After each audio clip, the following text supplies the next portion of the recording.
I, 27 male, confronted my GF 30 female, after she accused me of cheating on her. She sent me proof, but it looks fake. Because it will be useful later on, a brief overview of the past is in order. My father was a verbally and physically violent person. He used to punch me in the stomach with a belt and refer to me as. He used to believe that I was the outcome of my mother's adultery with another man. My mother never met or spoke to me before. According to other family members, she passed away when I was still a baby. It was my father who told me that she had committed suicide. My father passed away when I was 17 years old. I told my girlfriend about it since I trusted her at the time. She was kind and supportive. And she did aid me in comprehending what I was saying. We'd been together for 2 years at that point. She is the owner of the property. She covered the majority of the expenditures, with the exception of some utilities and food, which I covered. We have financial security as well as self-sufficiency in our lives. She earns far more than I do. However, it was never a problem. We were head over heels in love with each other. The number of people in our group is rather huge. Then there are extra buddy circles inside each one of these groups. In the same way as the Venn diagram. Everyone was able to recognize one another's faces. So, on the first day, my GF was late to the apartment. I believed she was with her female pals when she didn't respond. She didn't even bother to glance at me before walking right into the bathroom. When she returned, she immediately started cursing me. She had never cursed someone in her life. After that, she started calling me a liar and her next move was to hurl my plants on the ground. I came to a total standstill. Somewhere deep within me, it triggered a thought. She then told me that I needed to go outside. So I went into the kitchen and collected some essentials before walking out the door without saying anything. I then called a few of my friends. We'll refer to them as Man and MS for short. They are a gay couple that live together. We'd known one other for a long time before this. They allowed me to stay at their home and furnished me with a mattress. I was prohibited from consuming alcoholic beverages. They suggested that I take a break since I was in such disarray. They also advised me that she may have cheated and that this whole situation is a deception to conceal her guilt and hide her tracks.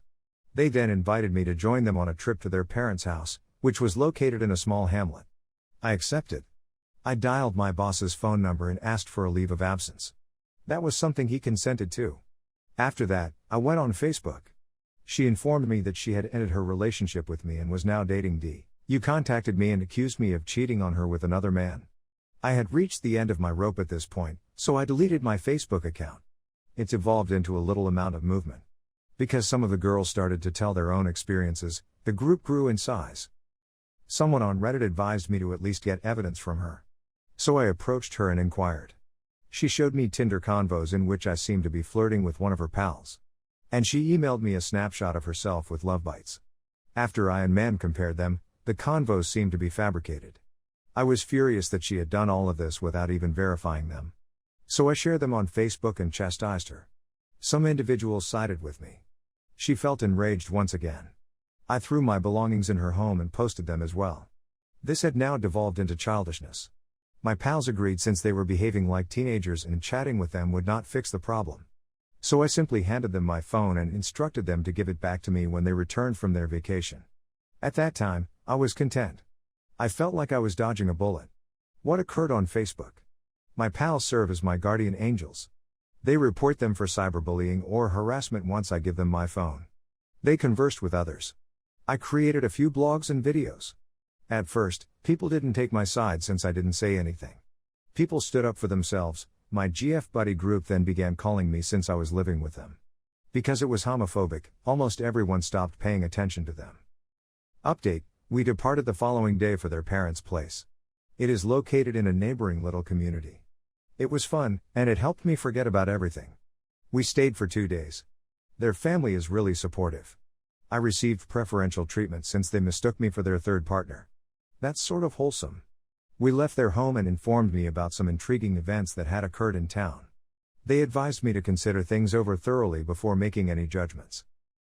They returned my phone and informed me that my GF had attempted to contact me. When she dialed their numbers, they answered. She said that there was a major mistake, that she is sorry, and that she now wants to speak with me. At first, I was apprehensive. But it was an excellent chance to find out what had transpired. So I phoned her immediately away because I wanted to put a stop to this. She attempted to resolve the situation there, but I told her I would only speak to her in person, at a cafe, and if she told me everything honestly. She concurred. After returning, we meet up at a cafe. Friends waited for me in the vehicle. She attempted to embrace me and burst into tears. I wouldn't allow her. We sat down and began conversing. She told me everything that had transpired from the beginning. So she became friends with this gang of gals around 2 months ago. We'll name them the inner circle. These are the kind of females that make fun of the protagonists in American adolescent movies and plays. Then there are 2 females in the bunch. We'll name them L and T. Personally, I never pair L with T. L despised me to the core. She believes she is deserving of a genuine guy. Because I'm not ripped and make less money than she does. L continued to manipulate GF for a month, with the assistance of other females. So, a few days before my GF kicked me out of the home, L and T devised a strategy. They made some Tinder convos in which T and I seem to have been matched and I appear to have been flirting with her. She showed them to my girlfriend the day before she kicked me out. This infuriated her. It succeeded, according to GF, since they had been influencing her for a month, so they urged her to have revenge, then toss me out and show me where I belonged. They set up GF with a man, let's call him D. D has a little company in town and resembles one of those male underwear models. D was not informed of the inner circle's agenda. He simply knew I had harmed GF and that he wanted to assist her. Also, D had a crush on my GF and was only interested in a few. My girlfriend, on the other hand, assumed he was looking for a long-term relationship. So they had on that particular day. She came home and threw me out. D moved into her new home the next day. They had a good time once again. I took some pictures to give to you later. Everything was okay until the homophobic rant. On Facebook, the GF updated her relationship status and added his name. This causes him considerable worry. It escalated into a little brawl. And since everything that the inner circle plan was built on falsehoods, and it takes 1,000 lies to cover up one lie. That tiny brawl escalated into a massive brawl. T had had enough of drama and admitted what they had done. T didn't want to embarrass me, I just wanted to disconnect from my girlfriend. D was horrified when he realized they were using him. For some reason, he despised cheaters and wanted to teach me a lesson. Which is still a little strange given that he did change genders. He abandoned her. The room became quiet. GF also abandoned the girls. She expressed her remorse and sadness over what she had done. She also removed prior postings on Facebook and said that it was simply a huge understanding. She also instructed others to do the same. She told me that we should get back together and that she would mend or purchase some new clothes for me. She said that she has given me license to sleep with anybody I choose and that she would even assist me in up. I gave my response. I no longer want to be with you. You harmed me. Even if you were manipulated, you still damaged me and shared your personal suffering with others. And a single man doesn't need her ex's okay to sleep with someone else. This is our last encounter, and I don't want you to contact me again. You may retain what's left of my belongings. Bye-bye. I departed after paying for the coffee. I didn't turn around. I believe she began to weep and yell. Everyone was gazing at me. I got into Ma'am's vehicle and drove away. That was just a few hours ago. Why did I do this? It's not going to work. I despise her for how she handled the situation and harmed me. I'll be with her at all times. I'm seeing her with a bloodied belt in her hands. She behaved childlike despite the fact that she was an independent, mature lady.